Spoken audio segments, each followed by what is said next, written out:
bonsoir. Bonsoir Nour. Bonsoir à tous. Net. Bonsoir. Bonsoir. Alors, on est ravis de vous accueillir pour ce thème qui, pour nous, Français, peut être un peu exotique, le vignoble et les vins turcs. Moi, j'ai eu la chance en 2001 d'aller faire un magnifique voyage en Anatolie, en Cappadoce et en Thrace. Et j'ai pu, il y a longtemps déjà, il y a un peu plus de 20 ans, mais identifier le potentiel de ce pays dont on va parler. Et je pense qu'un des grands premiers potentiels de ce pays, c'est son empélographie avec une quantité de cépages extrêmement intéressant.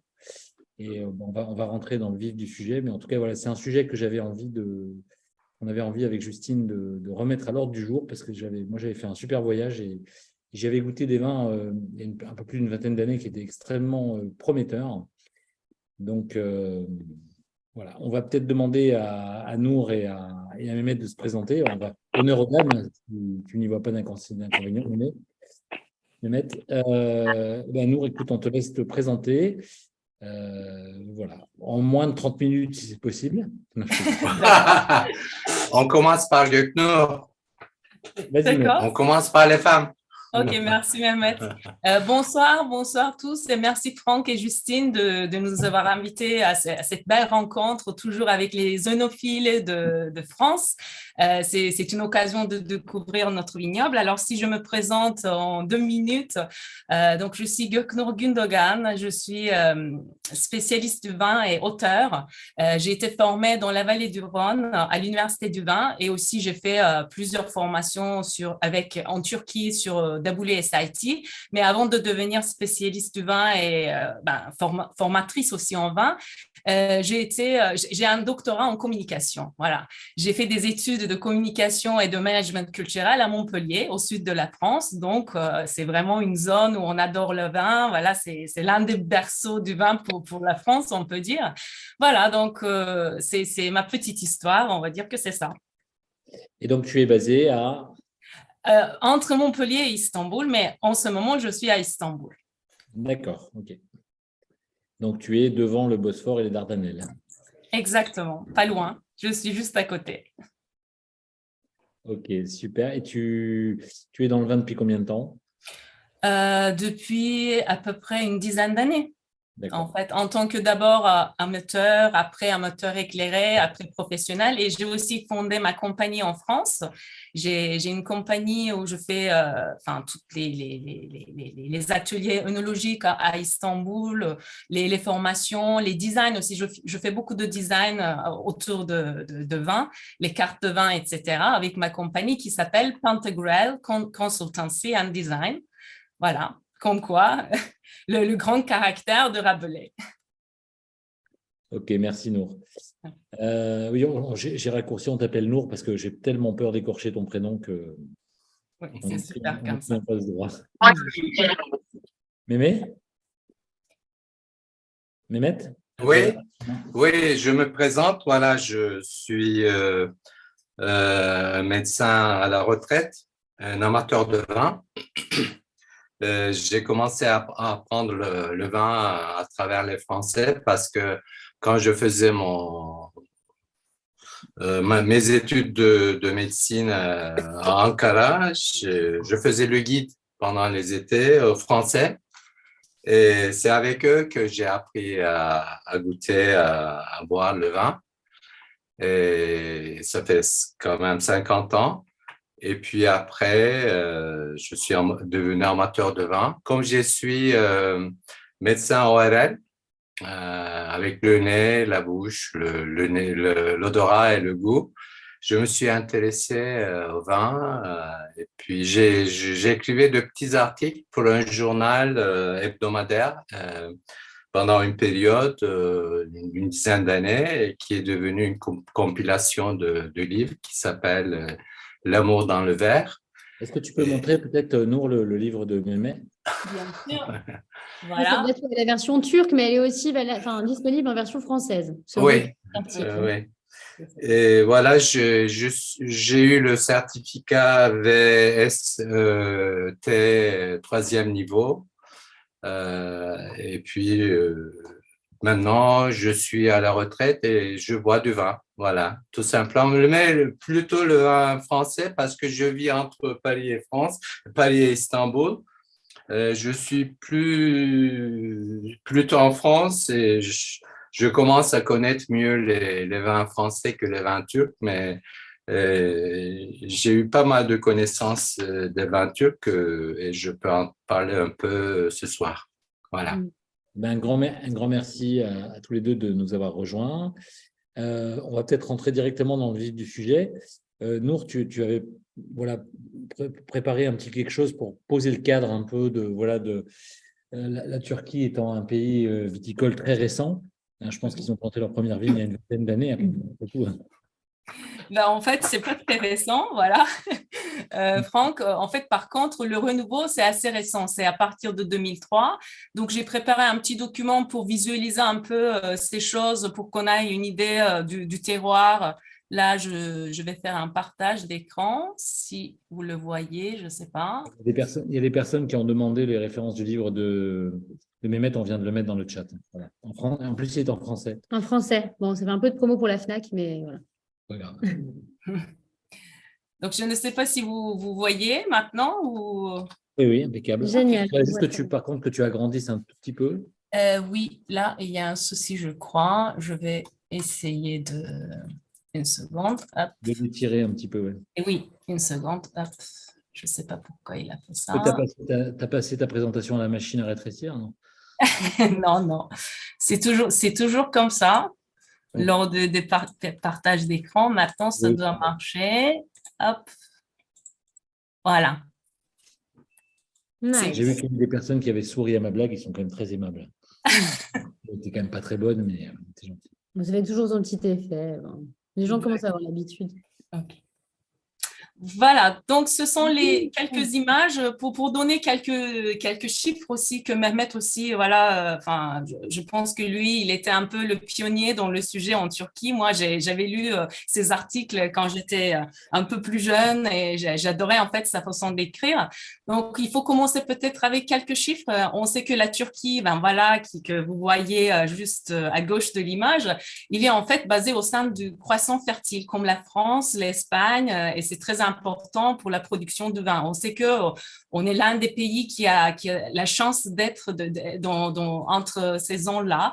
C'est le 5e plus grand vignoble du monde et on a à peu près maintenant autour de 600 000 hectares de vignes cultivées, et qui est un grand nombre. Par contre, nous ne consacrons qu'un faible pourcentage de notre production à la vinification. C'est à peu près 3% de notre production totale.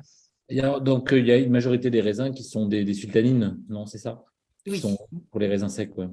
Oui, des raisins secs, des raisins de table. Il y a beaucoup de cépages. Et il y a en fait, on va arriver à ce sujet-là, il y a à peu près 1000 différents cépages qui viennent de l'Anatolie, raisins de cuve et raisins de table. Mais malheureusement, pour le moment, la Turquie utilise plus ce côté raisin sec, raisin de table, raisin frais, voilà.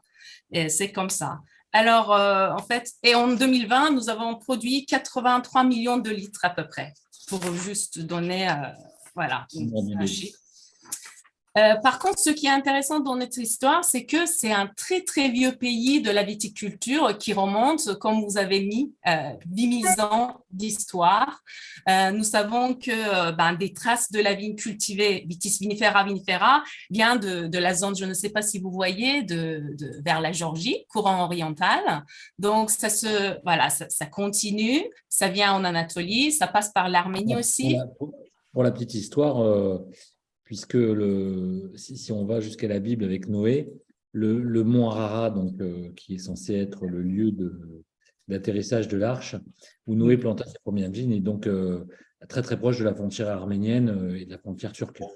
Oui, en fait, ça crée la frontière entre deux pays, exactement. C'est un endroit assez magique, hein. J'ai eu la chance d'y aller, j'ai fait un voyage en Arménie il y a quelques temps. C'est absolument génial comme endroit. Je ne sais pas si tu y as été déjà, Nour, non? Non, moi, j'y étais pas. Malheureusement, tu as plus de chance. Peut-être Mehmet, il y était? Oui, je suis allé en Arménie. J'ai goûté les vins arméniens, les vins géorgiens. C'est, à mon avis, le berceau des vignobles et du vin, à mon avis. Voilà. Voilà. Et donc, pour la petite histoire, c'est vrai que quand on arrive vers les colonies phocéens, c'est-à-dire 600 ans avant Jésus-Christ, même si la vigne cultivée existait dans l'Anatolie sur des différentes civilisations, c'est avec les colonies phocéens que, comme vous le savez, en 600 ans avant Jésus-Christ, en fait, on a porté la vigne cultivée à Massalia. En fait, c'est les phocéens qui ont créé la ville de Marseille. Et les premières vignes cultivées ont été apportées par ces gens-là, par les phocéens. On peut dire que finalement, les vins français sont avant tout des vins turcs. Ça, je ne sais pas, mais oui, on peut dire que ce sont des frères et des sœurs, peut-être. Oui. Et après, ce qui est intéressant aussi, je viens de juste dire qu'il y a 1000 variétés qui ont été discutées par, je veux donner son nom parce que c'est quelqu'un qui vient d'être décédé, Pierre Gallet, c'est le père de l'impélographie. Voilà, un grand homme que j'admire beaucoup, dans son œuvre, dans son encyclopédie, ainsi que dans le livre de José Guillamos, notre cher collègue suisse. En fait, le bassin méditerranéen et la péninsule anatolienne a été en fait représenté comme l'un des centres de biodiversité de Vitis vinifera avec 1000 variétés différentes.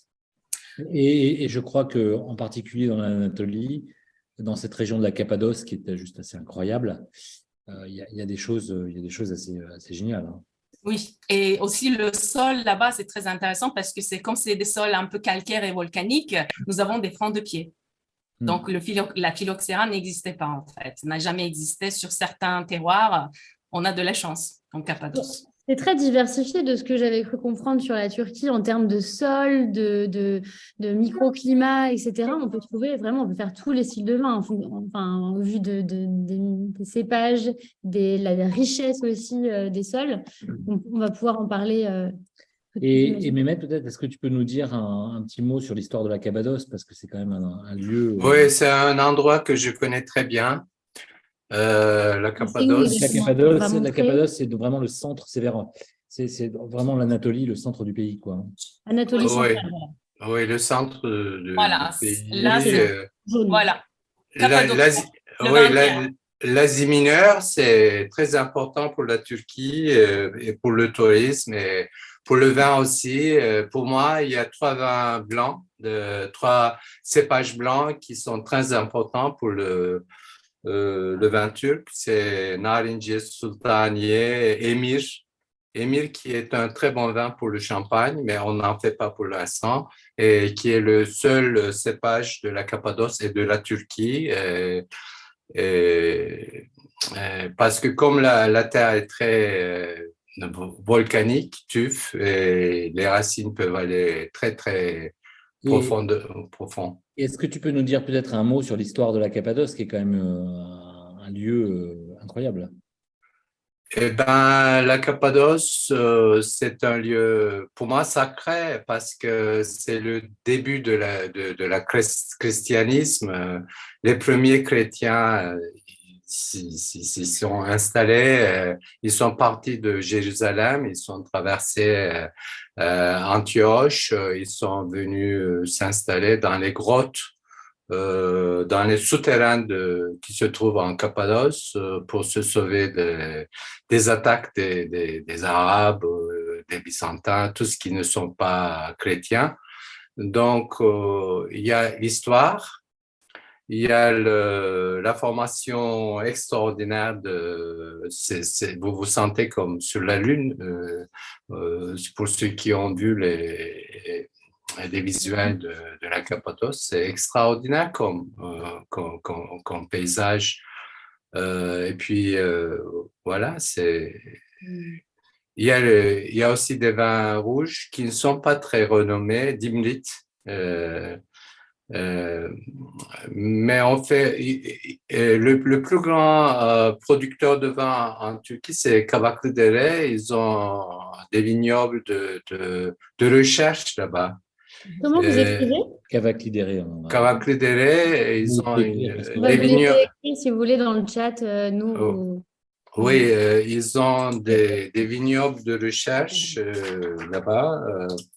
ils essaient tous les cépages pour avoir de bons vins, Cavacutere. Voilà, j'ai écrit sur le chat. Ah, super, nickel. Ah, mais bravo à Yann et à Clément qui sont très rapides aux questions pour un champion buveur de vin. Voilà, alors je laisse Göknur continuer. Vas-y, Nour, on te laisse continuer. Ok, puisqu'on est au centre d'Anatolie, je veux juste vous parler des Hittites parce que c'est très important en ce moment, c'est très à la mode. On parle beaucoup de cette civilisation qui a été récemment découverte parce que pourquoi? Ils ont survécu entre 1450 avant Jésus-Christ jusqu'à à peu près 1200 ans avant Jésus-Christ et c'était une grande civilisation. Vous voyez là, ils étaient partout en Anatolie, même jusqu'à, vous voyez, tout au sud, etc. Et ils ont souvent été en guerre contre les Égyptiens, d'ailleurs. Exactement. D'ailleurs, ils ont fait le premier contrat pas le contrat, Accord. L'accord, voilà, l'accord de paix qui a été affiché à New York maintenant chez les Nations Unies. Donc, c'est très important. Et donc, ils avaient une ville qui s'appelle, à gauche, vous voyez, Oinoanda, qui vient de l'œnologie, c'est la cité du vin.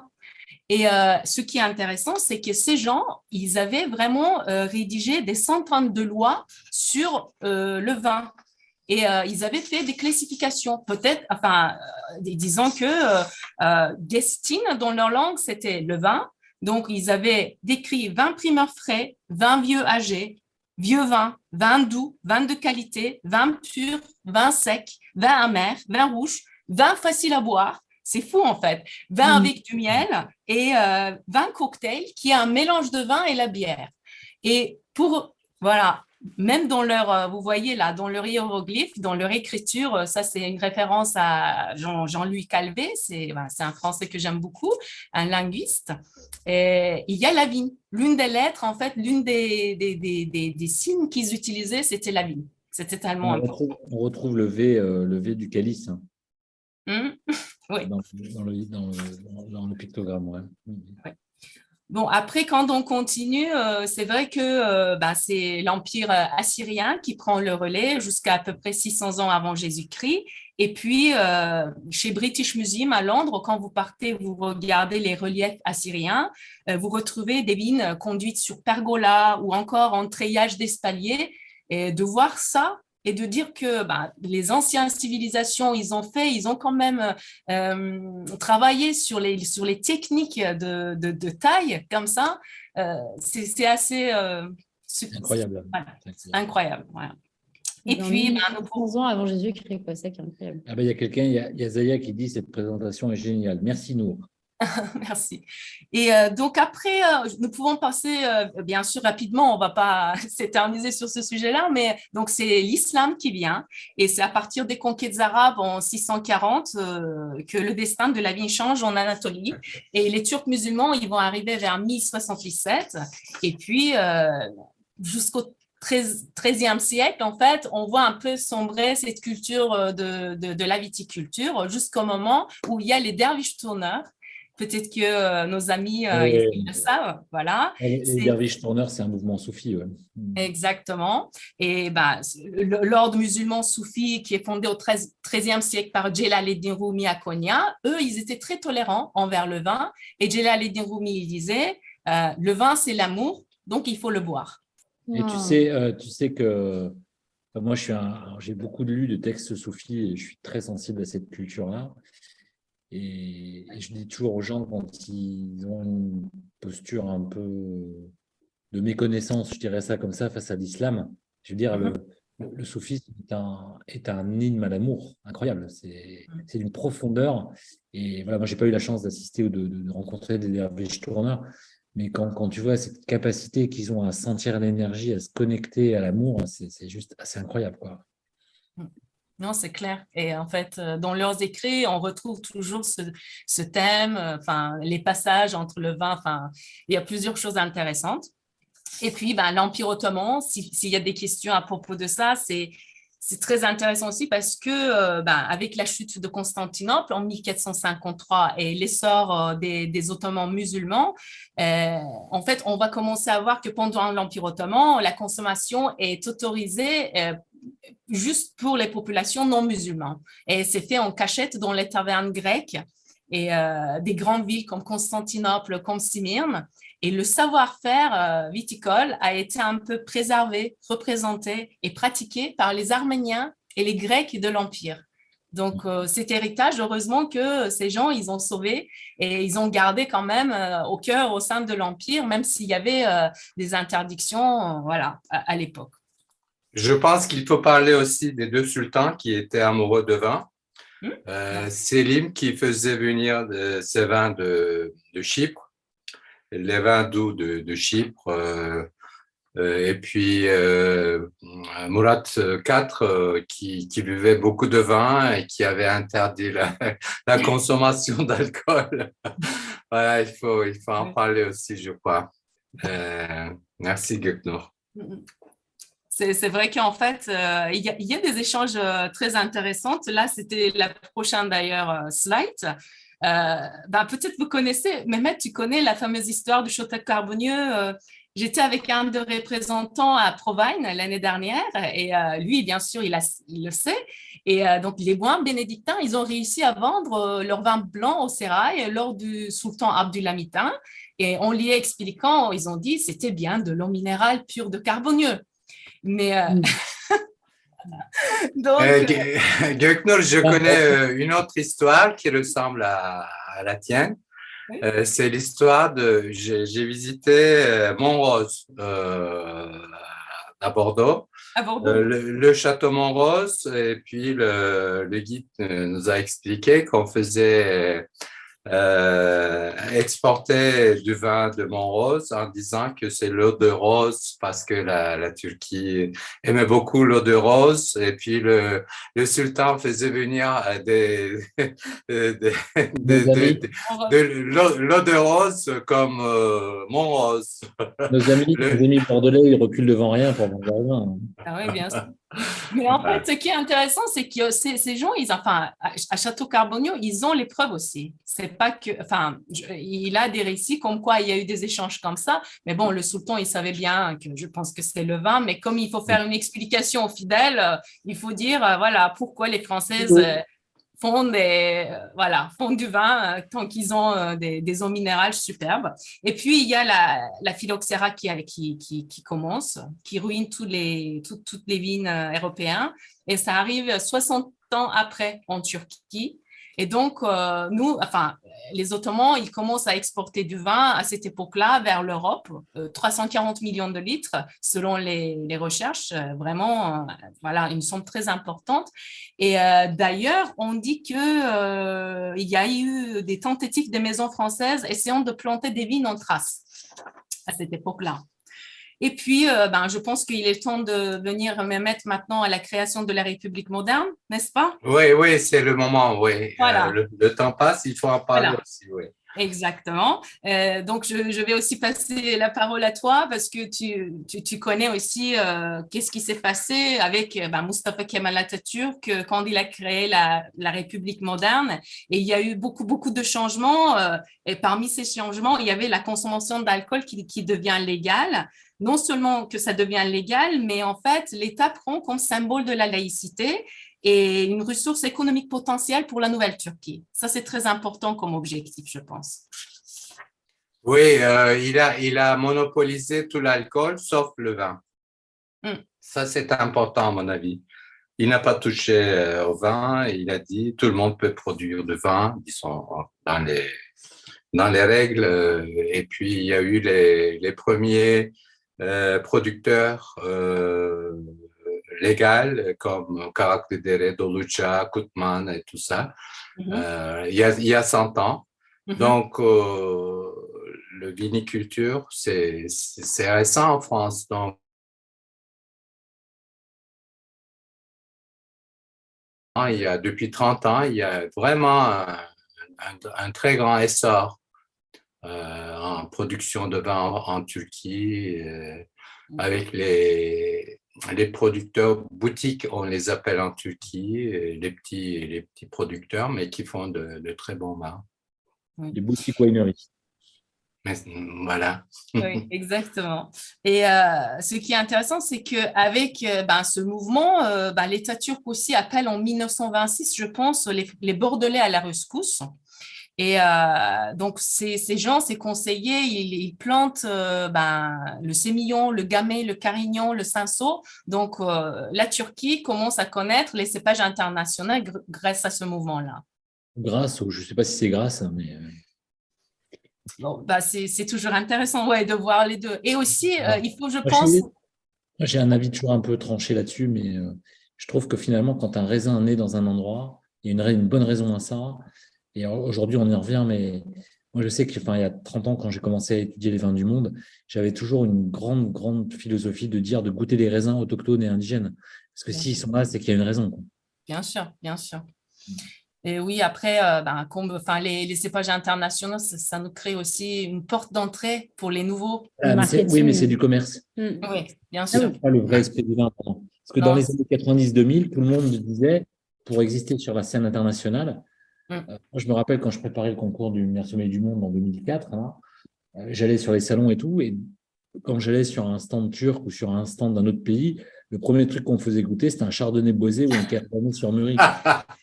Mais quel ennui, quoi. Oui, ça c'est clair. Faites-moi goûter vos raisins indigènes parce que c'est ce qui m'intéresse, quoi. Ouais.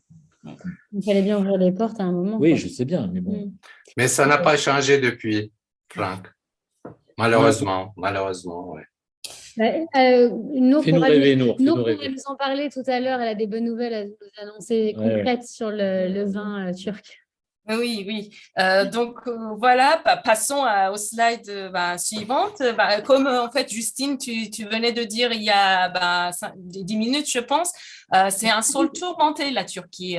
Vous connaissez la Turquie avec ses tremblements de terre, malheureusement, mais un mal fait un bien parfois parce que c'est vraiment un sol très, très, très riche. Vous voyez tous les terroirs que je vous montre ici, ce sont des terroirs où on plante des cépages autochtones. On dirait l'Alsace à l'horizontale. Oui. Il y a tellement la mosaïque partout. Oui, oui. Et là, les trucs, les petits carrés, par exemple, marron, vous voyez, ce sont les massifs paléozoïques. Et c'est à peu près la même chose qu'on retrouve en Alsace et aussi au nord de la vallée du Rhône, avec les schistes de Saint-Joseph, des choses comme ça. En fait, c'est des blocs vraiment les plus anciens. Et ce sont des terroirs où on fait des vins très intéressants. Et donc, c'était pour vous montrer la richesse un peu du sol. Et ce qui est intéressant aussi, c'est de pouvoir monter en relief. Parce qu'on dit, oui, la Turquie, il fait chaud, c'est le tourisme, c'est la mer. Oui, mais non, en même temps. Oui, il y a la mer, il y a la chaleur, mais comme nous avons des reliefs qui vont de 300 mètres jusqu'à 1200 mètres, nous avons la chance d'avoir des vignobles d'auteur, d'altitude. C'est pas d'auteur, mais localiser, par exemple, les vignobles les plus hauts, là, à 1000 mètres. Déjà, à 1000 mètres, on peut trouver au nord du terroir de Kalecik, par exemple, nous avons le plateau d'Elmalı qui fait 1200 mètres. Et à gauche, vous voyez terroir de Denizli. Là, nous avons le célèbre plateau de Güney qui fait à peu près 900 mètres.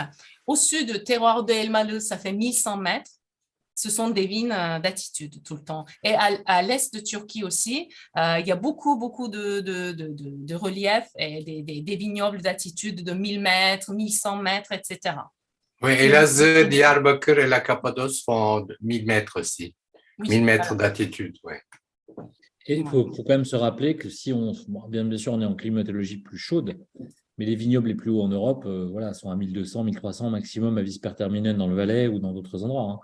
Donc, c'est intéressant. Voilà, on est sur la partie, la climatologie n'est pas la même, mais 1000 mètres, c'est intéressant. On arrive, c'est comme dans la vallée de Salta, dans le nord de l'Argentine. Bon, là, on est à plus de 2700, 2800.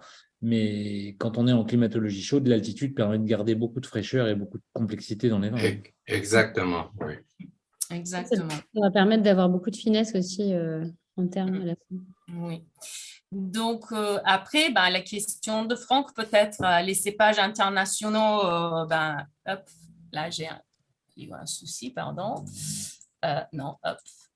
Après, on va s'amuser à prononcer les cépages. Oui, voilà. Alors, moi, quand j'ai préparé mes concours, il fallait que j'apprenne tous les noms avec l'orthographe. Je vous garantis que quand je suis arrivé à la Turquie, alors la Turquie, l'Arménie, la Géorgie. La Géorgie, c'est difficile aussi. Le premier, c'est Narinch. Le plus connu blanc, en tout cas, c'est Narinch, non? Comment vous dites? Narince. Narinji. Narinji. Et ça veut dire fragile, narinje. Et vous savez pourquoi? Parce qu'on fait beaucoup des choux farcis, non? Des trucs farcis, voilà. En fait, les feuilles sont tellement fines que ça vient de là, la fragile. Et malheureusement, les dames en Turquie, elles arrachent les feuilles de narinje pour faire des choux farcis. Et c'est pour ça qu'il est un peu en danger parfois, le cépage, à cause de... Ils font les mésés avec, comme les mésés, c'est un peu dans l'esprit, ouais. Exactement, voilà. Et c'est pour ça que ça s'appelle narinje, celui qui est fragile un peu. Donc, sur le tableau, vous voyez aussi l'encépagement internationaux et les autochtones, les indigènes. Heureusement, là, il y a de plus en plus de producteurs qui sont conscients de l'importance de ces cépages autochtones. Et chaque année, ils essayent de réessayer ou d'essayer pour la première fois des différents cépages qu'on vient de découvrir leur nom, etc. Alors, les feuilles de vigne, apparemment, c'est les dolmas, c'est ça? Oui, exactement. Ouais. Feuilles de vigne farcies, dolma. Voilà, exactement. Après, de la culture turque. Avec les... Et alors, si parmi tous ces cépages, le couscous, enfin, je vais vous laisser prononcer parce que je vais arracher les noms. Quels sont les cépages pour vous donc déjà, première question, c'est la Turquie, demain, un grand terroir pour les rouges, pour les blancs. Là, ça peut être les deux. Hein. Et puis, quels sont les grands cépages ou assemblages qui vont se révéler et surtout dans quelle zone? Mehmet, pour toi? Voilà, pour moi, ça c'est une très très bonne question parce que le berceau de Boğazkere et Küzgüzü pour les rouges qui font un très très bon assemblage, c'est l'est du pays. Mais maintenant, depuis quelques décennies, ils ont implanté à l'est du pays. Et à mon avis, ça donne aussi bon vin à l'ouest aussi. Donc, pour moi, les vins autochtones, les cépages autochtones du pays, c'est Küzgüzü, Boğazkere ensemble, parce que ça ressemble un peu à Cabernet Sauvignon et Merlot. C'est un peu le même assemblage. L'un est plus fort, plus tannique, l'autre est plus doux, plus fruiteux. Donc, pour moi, le rouge a un peu plus d'avenir et beaucoup plus de potentiel pour les vins rouges turcs. Il faut y aller là-dessus. Et Kalecik Karası, comme a dit Göknur, ressemble beaucoup plus à Gamay et Pinot Noir, et plus élégant, plus fin. Donc, ça peut donner de bons résultats aussi. Et pour les rouges, il faut y aller là-dessus. Pour les blancs aussi, comme dit Franck, il y a de l'avenir aussi, à mon avis, avec Emir pour disons, mousseux, pour le vin mousseux. Narince et Sultaniye, c'est des vins, des cépages qui sont très bons pour faire de bons vins avec une fraîcheur, beaucoup d'acidité, minéralité. Donc, il y a beaucoup de potentiel, à mon avis, pour ces cépages. Sur la photo de la présentation, on voit que Kalecik, il a un peu la forme, c'est une grappe avec ce qu'on appelle ailés, hein, avec des petits ailerons sur le côté. Oui, comme ça. Ça ressemble à des grappes de Pinot ou de Gamay, surtout de Pinot, qui sont sur certaines variétés de Pinot anciennes, c'est un peu la même forme. Ton avis à toi, alors, du coup, Nour? Moi,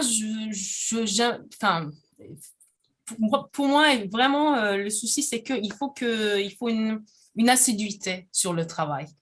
Le vrai problème, c'est-à-dire que si on travaille pendant 50 ans ou 100 ans sur Kalecik Karası, on va connaître ce cépage et on va vraiment en tirer le meilleur. C'est-à-dire que même, regardons en France, regardons l'Aramon par exemple, c'est un cépage un peu oublié, le petit, mais plus on travaille, plus on voit un potentiel différent. Je pense que pour chaque cépage, il faut prendre du temps, il faut l'écouter, il faut essayer, mais il ne faut pas dire oui, voilà, j'ai fait ça, après je passe. Non, il faut vraiment continuellement, assidûment, ce qui fait aussi un peu la force de la viticulture et la viniculture française, à mon avis. C'est en fait de suivre une méthodologie. Voilà. Et ce que je dirais pour compléter, finalement, c'est ce que disent les grands vignerons. Il faut. Alors, je pense que là, on est sur une approche cépage parce que c'est des cépages qu'on ne connaît pas. Mais je trouve qu'en prenant ce parti-là, on prend un parti qui est quand même assez dangereux pour moi parce qu'on se met hors sol. Aujourd'hui, le cépage, pour moi, c'est qu'un accessoire. Le cépage fait partie d'une unité qu'on appelle le terroir. Et c'est cette compréhension au bout de 25, 30, 40 ans que tout un vigneron va mettre toute sa vie à comprendre.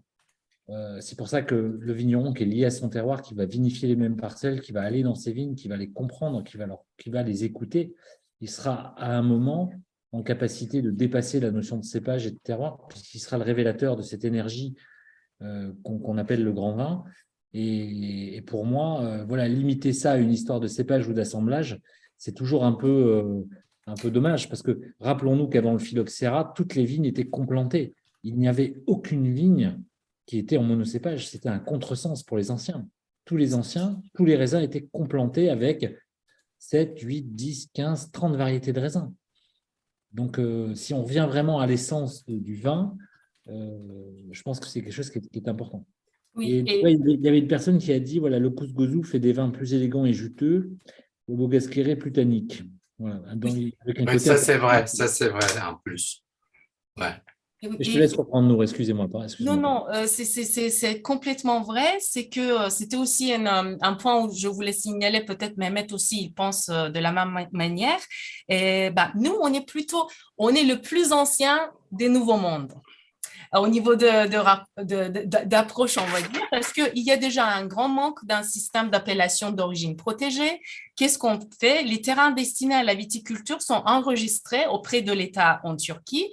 Pourtant, aucune précision n'est faite sur le choix des cépages adaptés, les conditions de plantation, les systèmes de conduite adaptés, les tailles, ou encore le taux de rendement maximal sur telle ou telle région de production. Donc, pour le moment, comme il n'y a pas de AOP ou IGP qui existe, même ce n'est que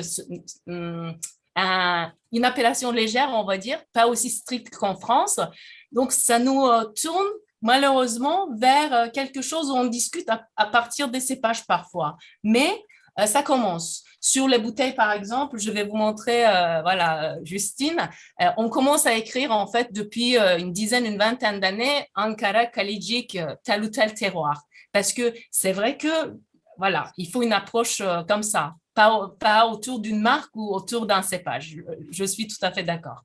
Et comme tu dis, Nour, vous êtes le plus ancien des pays du Nouveau Monde. Effectivement, j'imagine que pour savoir adapter quel cépage sur quel lieu, il faut faire des essais et ça va prendre des années et toute une vie pour des vignerons et des vigneronnes qui travaillent aujourd'hui. Est-ce que vous avez retrouvé des écrits quand même? Est-ce qu'ils arrivent à se baser sur des écrits de leurs, enfin, je sais pas, des vignerons, des familles, etc. En général, les vignerons, ils retrouvent un peu les carnets de leur grand-père et puis ils essaient de reproduire et de garder les mêmes choses. Est-ce que c'est des choses on a des traces en fait de ce qui se passait avant sur la production du vin ou pas?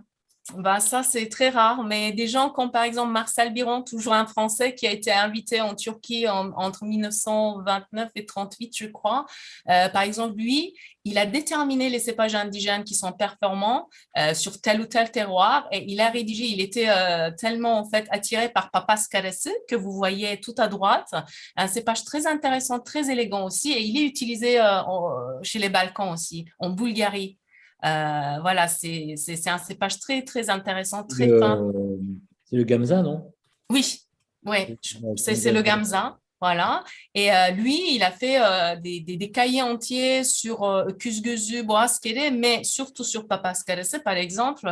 Heureusement qu'il y a ces données-là. Après, il y a les données de Tekel, comme Mehmet a mentionné il y a quelques minutes, en disant que Tekel, c'était le monopole d'État et dans leur grand chai de production du vin, il y avait quand même les cahiers qui ont été tenus. Donc, il y a ces informations-là, mais ce n'est pas systématique. Malheureusement, c'est comme ça, très, très restreint. Les sources, il faut créer en fait les sources. Voilà. Ouais, il y avait une question là justement d'une personne qui demandait les 3% de vin, tu sais, qui sont produits en Turquie, où sont-ils consommés? Alors, est-ce qu'on consomme du vin en Turquie? Et sinon, où est-ce qu'on en consomme ailleurs? 1 litre par personne. Contre 42 litres en France. Oui, c'est ça.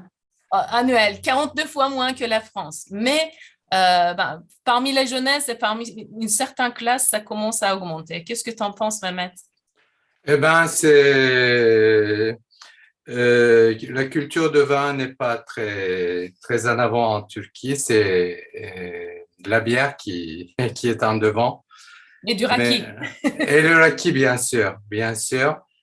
Comme tu dis, 1 litre par personne par an, c'est très peu. Malgré ça, il y a des interdits sur la production ils ont une pression, pas l'interdiction, mais une pression parce qu'il y a les taxes qui n'arrêtent pas de venir. Jusque-là, on a parlé des points forts des vins de la Turquie, mais il y a aussi des points faibles. Il y a les taxes, beaucoup d'interdits sur le vin. Il y avait des journaux comme Le Vin de France en Turquie. Et il y avait le journal de Kavaklıdere, Karaf, et puis le journal de Mehmet Yalçın Gusto, qui ont été obligés de fermer d'imprimer parce que il était interdit de faire la publication de l'alcool. Donc, ils ne peuvent plus faire la publicité pour leur vin. C'est mauvais pour les petits producteurs parce que les grands producteurs, ils ont déjà fait beaucoup de routes, mais les petits, ils ont besoin de se faire connaître. Et dans ces cas-là, ils ne peuvent pas. Donc, c'est les points faibles du vin de la Turquie. Il n'y a pas aussi le concept de territoire en Turquie. Mais comme c'est les vignes jeunes, viticulture, viniculture sont jeunes, donc je trouve que avec le temps, ça va venir, n'est-ce pas, Göknur? Oui, je pense. Et justement, si nous, on a envie de supporter et de découvrir des vignerons, des vigneronnes qui travaillent de manière plus artisanale, ou peut-être des vins en franc de pied, comme tu mentionnais, etc., on peut sans doute... donc, comment on peut les trouver en France? Mehmet, vous parliez de Simexal, je crois. Oui. Simexal, c'est une société qui importe du vin, mais pas beaucoup, une dizaine peut-être 2-3 de producteurs de vin avec une dizaine d'étiquettes, donc pas beaucoup. Mais on peut trouver du vin turc en France. Si vous faites une recherche sur l'Internet, et si vous tapez Simexal, vous pouvez même acheter sur l'Internet des vins turcs. Il y a des caves, en fait, il y a des cavistes. En fait, là, on est en train de travailler avec certains producteurs sur une liste pour que, en fait, en France, nos amis œnophiles français puissent, en fait, acquérir les vins turcs. Et d'ailleurs, voilà. Donc, il y a des choses qui vont se passer. Oui. Il y a une question qui dit comment faire découvrir les petits producteurs. Je pense que on peut commencer par ton vin, Göknur, et puis je ne sais pas si tu vas parler des petits producteurs comme Château Kalpak, comme Arcadia, Çamlıca ou bien les autres. Il y en a pas mal. Il y a 150 ou 200 petits producteurs qui font pas mal de choses en ce moment. Oui, on a dépassé les 250, Mehmet. Ah oui, d'accord. Oui, il y a eu des... Et d'ailleurs, on peut revenir sur ça, sur la carte. Encore un point intéressant. La Turquie, en fait, comme c'est on est toujours destiné comme l'une des destinations touristiques dans le monde, parmi les 10 destinations. Tous ces petits producteurs, maintenant, ils ont commencé à créer leur gîte, leur hôtel et leur hôtel de luxe, comme un peu Caudalie. Et vous voyez, enfin, là, on a mis par des petits amphores. Là, dans la première édition de notre livre avec mon collègue Murat Yankı, qui est archéologue et guide professionnel, l'année dernière, on en avait 55 producteurs de vin qui ont soit un superbe resto gastronomique ou un hôtel ou un gîte où vous pouvez découvrir les vignes, vous pouvez découvrir la gastronomie sur place, profiter de la mer aussi, des plages, mais aussi de profiter des ruines en fait de l'histoire, des ruines antiques de la Turquie. Et cette année en fait, le livre il a été, je vais montrer aussi, le livre il va être il est en turc et en anglais, bilingue, et c'est en vente aussi en ligne. Cette année, on va le traduire en italien et en français. Et ça a commencé, donc il va y avoir un guide bilingue franco-italien. Et cette année, on a 14 nouvelles destinations, 14 nouveaux producteurs très intéressants qui travaillent avec des cépages indigènes qui ont été ajoutés à la nouvelle édition. Voilà, qui va paraître dans 15 jours à peu près. On nous demande, Nour, tu voudrais que tu mettes les coordonnées de ton ouvrage, il y a des personnes qui s'intéressent. Ok, Je vois déjà. Allez. Et donc, Nour, super transition d'ailleurs. Je vois une bouteille derrière toi. Est-ce que tu peux bien nous en parler? Tu peux peut-être couper la présentation si tu as terminé, comme ça. Bien sûr, oui, c'est fini. Juste voilà, avec le vin, il y a juste une dernière photo. Voilà, les femmes. On est dans les temps parce que l'histoire de la bouteille, c'est les femmes. Même si on ne croit pas, les femmes sont très, très impliquées et très dominantes dans le secteur. Ce que tu peux faire, Nour, aussi, c'est peut-être mettre la dernière slide avec ton adresse Internet, comme ça, et sur Instagram, les personnes pourront te suivre. Et puis, voilà. si vous aimez la photo, n'hésitez pas à vous abonner au compte Instagram de Mehmet, qui est à ses heures aussi un photographe extrêmement talentueux. Merci Franck, c'est gentil. Moi, je suis plus photographe que amateur de vin, mais voilà, je fais les deux. Et justement, il y avait quelque chose que je voulais absolument souligner parce qu'on en a parlé ensemble, Nour. Donc, tu disais que, voilà, nous en France, c'est vrai que il y a encore 10-15 ans, bon, un peu moins maintenant, mais 10-15 ans, voilà, le secteur du vin était vraiment majoritairement masculin. Maintenant, ça évolue. Nous, à l'école, on n'est quand même pas là-dedans, puisqu'il y a 90%. Ok. Quasiment, alors une seconde. Et en fait, alors qu'en fait, 65% du secteur du vin est composé de femmes en Turquie, est-ce qu'il y a une explication historique, culturelle? Enfin, comment se fait-il que l'amour du vin soit aussi développé chez les femmes? En fait, il y a beaucoup de travail, il y a beaucoup de femmes qui travaillent jour et nuit pour que la viticulture et la viniculture moderne se prospèrent dans le pays. Parmi tant d'autres, j'aimerais quand même signaler quelques noms de femmes pionnières dans le secteur. Par exemple, Selda Tokat, Sibel Kutman, Ardıç Gürsel, Yonca Arıner, les sœurs Başman de Kavaklıdere, également Arkadias, Zeynep Arcaşallıel, Oluşmolu, Nazan, Canan Gerimli, Ayda Kalelioğlu, Meltem Atalay, enfin plusieurs, il y en a tellement que je ne peux pas compter. Je vais les écrire dans le chat, ce serait super. Oui, je vais les écrire même, voilà. Et parce que je pense, moi j'ai toujours un slogan. Est-ce que tu peux couper juste la présentation comme ça on te récupère? Pardon, voilà. Hop. Merci. C'est bon. Et je vais écrire tous ces noms après. Et en fait, c'est une question de la laïcité. C'est très symbolique le vin. Les femmes qui travaillent dans la viticulture et la viniculture, ils savent que si en Turquie on peut continuer, si les femmes continuent à faire du vin, il y a toujours de l'espoir, de changement. Moi, c'est vraiment mon slogan parce que parfois on entend vraiment des choses, enfin, voilà, mauvais sur la politique, etc. Mais d'autre part, il y a des gens qui travaillent, mais avec vraiment de la passion, des femmes, des hommes, bien sûr, nos collègues. Et c'est pour ça que je pense qu'il y a un attachement très fort symboliquement entre les femmes modernes turques et le vin. Et donc, ce vin est aussi mon premier vin que j'ai produit avec ma collègue qui est œnologue chez Gülçubuk. Fait par des raisins de 2 femmes qui ont été élevées par deux femmes qui sont des ingénieurs agronomes à Kalecik. en bio, toujours, respectueuse envers la nature. Et c'était un projet soutenu par 35 œnophiles et qui ont participé à chaque stade de cet événement. On a produit un vin sain, simple et représentant un peu l'amour des femmes envers le vin en 2021. Voilà, Et c'est donc, le ça. cépage que vous avez utilisé, c'est le Caleci Calrisi. Oui, j'ai écrit Kalejik. Pas prononcé. Et j'ai écrit aussi les noms des femmes pendant que… Vous pouvez le raconter? Oh, ça va. Non, il est tout le temps.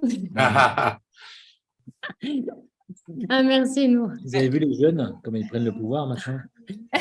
Bientôt, je vais me faire virer. Donc, c'est quoi comme style de vin? Il goûte quoi, en fait? Qu'est-ce que ça nous donne envie de boire, mais de le goûter? Le vin, c'est un peu gamay. Enfin, on peut dire que c'est comme un Beaujolais village. Oui, un bon Beaujolais village. Il faut le consommer, je pense, d'ici 4-5 années, très fruité au nez. Mais comme on a fait sur l'île, il est un peu… il a des épices aussi. Ça sent les fruits rouges, un peu aussi. Il y a des… On n'a pas utilisé de fût. Pas du tout. On voulait vraiment que ça reste sur le fruit, qu'on ressent ce caractère de Kalejik Karası. Il est assez long en bouche, en fait, disons 10 codélis, 8 à 10 codélis, enfin moyennement long, je veux dire. Et voilà, vous pouvez le consommer aussi bien avec du canard qu'avec des charcuteries. C'est ça qui était en fait voulu un peu. Mais pas avec de l'agneau lourd ou des choses très lourdes, mais voilà, moyennement, enfin, du canard un peu avec une petite sauce ou bien de la charcuterie. Et voilà, c'est ça le profil. Un vin sincère, le plus simple possible, fait avec des raisins bio par des femmes. Voilà. Mehmet a eu la grande gentillesse de mettre, il a fait une présentation sur les vins turcs qu'il vient de partager. Donc, si vous voulez, vous pouvez, jusqu'à la fin du Wine Talk Show, la télécharger dans le chat. Merci beaucoup. Et si vous voulez, je peux envoyer aussi le document. Ah oui, super, nickel. Voilà, comme ça, ils ont les noms. Ah, oui, OK. Je vais envoyer. Vous n'avez qu'un seul engagement, c'est de boire du vin turc maintenant. Ouais. Mais en fait, on va commencer à faire des dégustations surtout avec des producteurs de petite et de moyenne taille en France.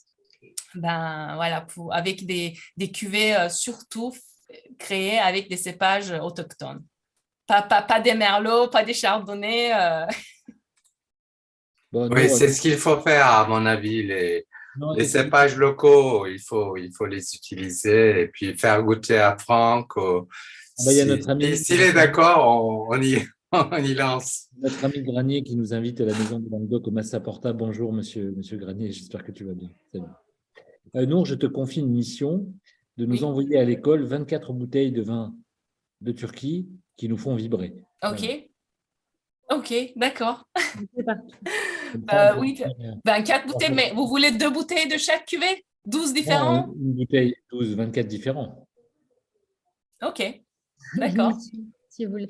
Ce serait chouette. Pourquoi comme ça, on fera des dégustations intuitives. Tu vois, des fois, on fera des dégustations de vins français. Et puis, au milieu, on mettra des vins, tu vois, à l'aveugle turcs. Et on verra quelle émotion ça provoque. Est-ce que ça fait voyager les gens Voilà. Bon, en tout cas, c'est un immense merci d'avoir partagé votre passion, votre lumière, votre cœur ouvert. C'est le dernier Wine Talk Show de l'année. Donc, j'espère qu'on aura l'occasion de vous retrouver l'année prochaine. On a beaucoup d'inscrits, plus de 300 aujourd'hui. Donc, les vins turcs appellent à la curiosité et à la découverte de ces grands cépages. On se retrouvera donc le 7 janvier. Le mercredi 7 janvier. Non, c'est pas le 7. Je dirais le… Attendez une seconde. De toute façon, on enverra les invitations. On enverra les invites, mais ça tombe le 7… Non, c'est aujourd'hui le 7. Ouais, le 11 janvier. Le 11 janvier. Alors, le 11 janvier, c'est une homonyme, mais pas une cousine, Virginie Thomas, qui est… spécialiste du cidre, sommelière du cidre. Elle a fait un magnifique livre donc, où elle présente le cidre et le poiré de façon artisanale à travers le monde. Et on a pris un pari très osé, puisqu'on va mettre en confrontation amicale, bien sûr, le cidre et le poiré artisanal avec le champagne. Champagne artisanal. Oui, on va aller chercher le terroir. Au-delà de l'effervescence. Au-delà de l'effervescence, on va aller voir comment ça vibre au niveau terroir, les granites du nord de la Bretagne. Versus les calcaires, voilà, de la Champagne. Voilà, on voulait vous remercier à toutes et tous de votre fidélité. Je vais laisser le mot de la fin à Nour et à Mehmet. Et puis, vous n'hésitez pas à nous retrouver si vous avez envie d'approfondir tout ça sur les formations online de la Revue des Vins de France Académie. Voilà, c'est le petit quart d'heure publicité. Voilà, un petit mot, Nour et puis Mehmet pour clôturer. Et puis, un immense merci. Merci de votre fidélité. Hein. Ça fait 2 ans de Wine Talk Show. Et voilà. Et Moi, je voudrais remercier Franck et Justine de nous avoir invités, de m'avoir invité. Et je vais demain m'abonner au vin de France.